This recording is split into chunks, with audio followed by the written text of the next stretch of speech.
This story begins in Chile, where I want to show you a remote area of the country. There is a huge mine here. Almost everyone living nearby earns their livelihood by working in this mine. And today, on August 5th, 2010, we are shown some villagers preparing to enter the mine for work, just like every other day. On the other side, we are shown the mine's engineer, the safety officer, who goes inside the mine and notices that a warning marker has fallen. Actually, when workers dig through the mountains and the ground, they intentionally place warning markers in different areas, so that if any rock shifts underground, the marker falls and they immediately know something is wrong. He says that the mine should be shut down, but the owner of the mine refuses, saying that operations must continue. Meanwhile, we are shown a group of miners entering the mine in a vehicle. The mine is so large that it takes hours to reach their workplace. They are now 1,700 feet below the surface, while some miners are working another 400 feet deeper. Over the past 10 years, they have dug extremely deep into the earth. When the safety officer enters the mine, he notices several more broken warning markers. Seeing them makes him nervous. He also spots a huge crack in the wall. However, he cannot stop the work because the owners have ordered that operations must continue. The safety officer gathers everyone into a vehicle and tries to get them out. However, a massive rockfall blocks the tunnel that could have led them to safety. Now nobody knows what to do. They decide to go 400 feet deeper, where other miners are working, because there is another exit route there. They turn their vehicle in that direction. On the way, they see two miners running behind the vehicle. One of them is Mario. Mario grabs onto the vehicle and is pulled aboard by the others. However, when they reach the lower level, they discover that the route leading out has already been completely blocked. At the same time, the road in front of them begins to crack apart. Realizing the danger, everyone quickly jumps out of the vehicle and moves to safety. Before they can even understand what is happening, a massive boulder crashes down in front of them, completely sealing off all escape routes. The rock is so enormous that the impact can be heard all the way to the surface, and everyone above immediately realizes that something terrible has happened. Due to the collapse, many people have been injured. They try to treat their wounded companions, but they do not have proper medical facilities. Once the dust finally settles, Mario sees that a gigantic rock has fallen directly onto their path. Climbing over it or getting around it is completely impossible. Meanwhile, outside the mine, the families of all the miners have gathered. Everyone has already learned about the accident, and they know that the workers are trapped underground. Through the media, the news spreads rapidly across the entire world. Back inside the mine, we are introduced to the supervisor, whose name is Luis. He counts everyone and discovers that there are 33 people trapped inside. There is also a refuge area designed specifically for emergencies like this. However, Luis explains that the refuge can only accommodate 30 people, while there are 33 of them. One of the miners points out that there are ventilation shafts in the mine. He suggests that they might be able to escape through those shafts because there should be ladders inside them. Because of this, Supervisor Luis leads 30 of the miners toward the refuge area, while Mario takes 2 others and heads toward the ventilation shafts. Soon, the 3 men reach the shaft. Mario begins climbing the ladder in hopes of reaching the surface. But after climbing only a short distance, he realizes that the ladder is missing above. The earthquake-like tremors from the collapse have likely destroyed the entire ladder system. Seeing this, all 3 men lose hope and become deeply disappointed.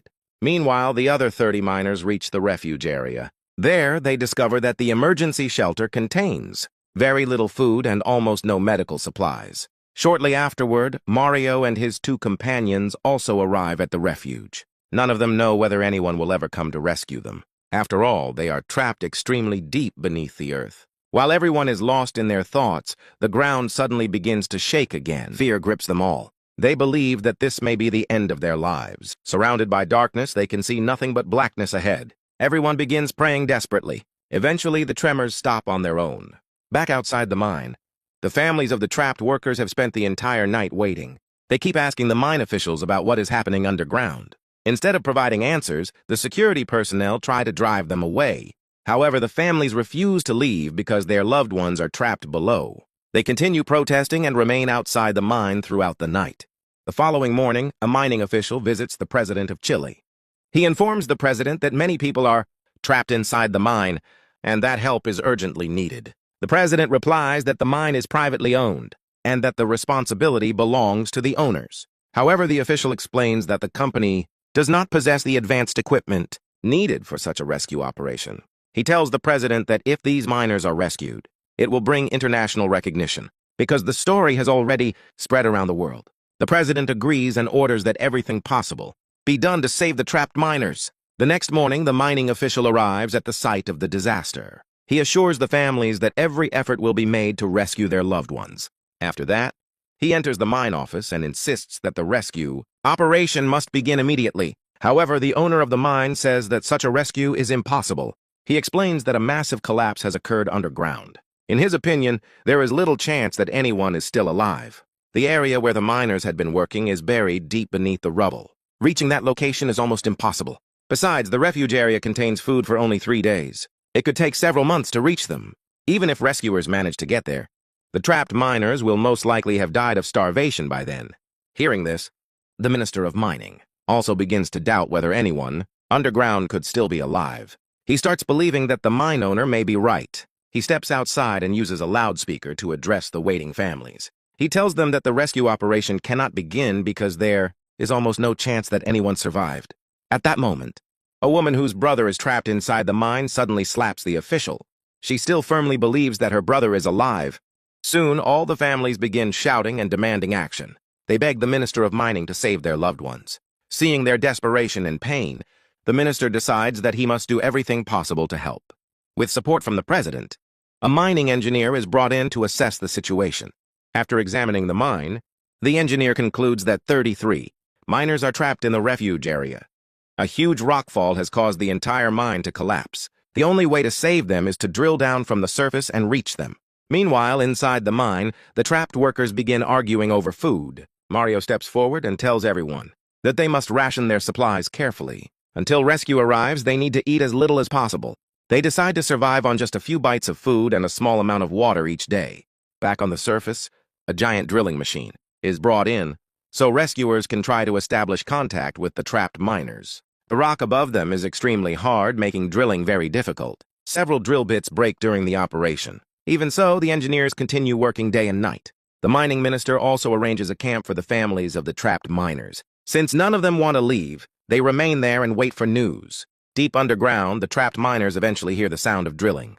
For the first time, they feel a sense of hope. Time slowly passes. 12 days have now gone by.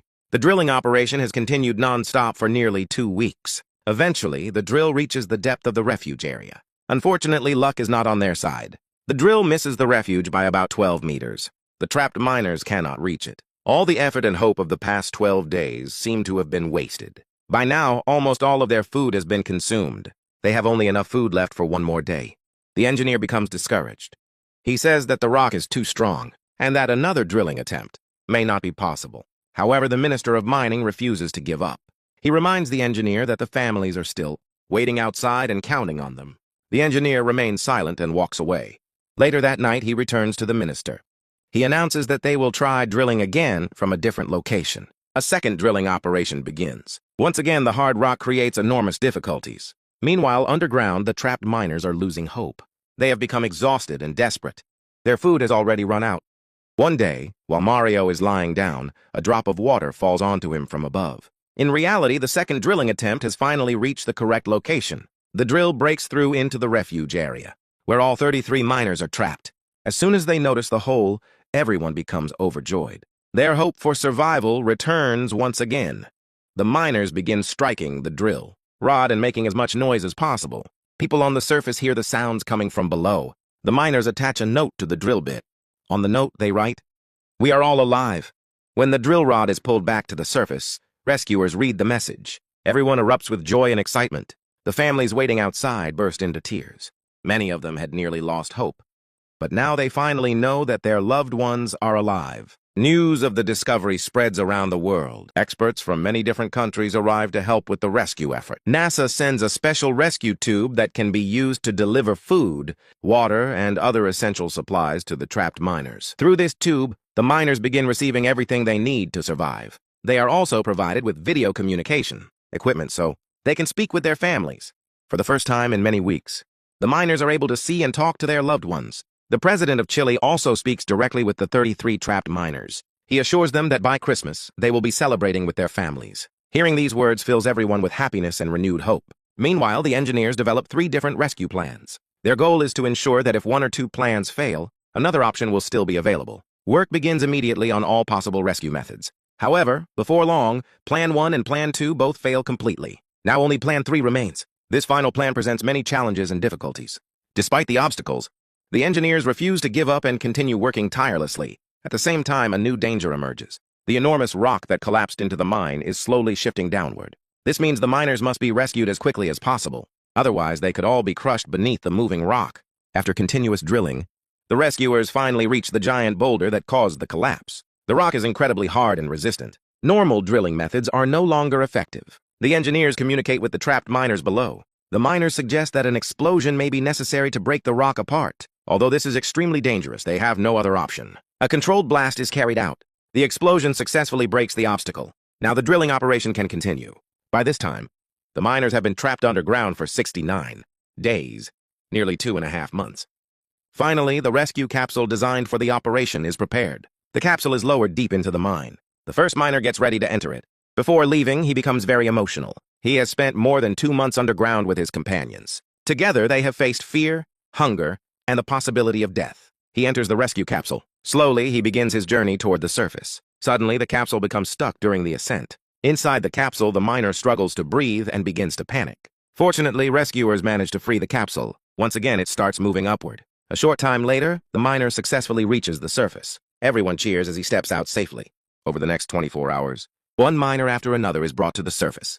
Eventually, all 33 miners are rescued alive. In this way, the men who had almost lost all hope of survival are finally saved. After facing death so closely, they begin to understand the true meaning of life. They realize the value of food. They realize the value of family and loved ones. Most importantly, they realize how precious the gift of life truly is. Life should be lived and appreciated in every moment. In the rush of daily life, people often spend all their time chasing success. Some may achieve great things, but in the process, they forget to actually live. With this powerful message, the story, and this true life movie comes to an end. If there is another movie you would like to hear explained, let me know in the comments below.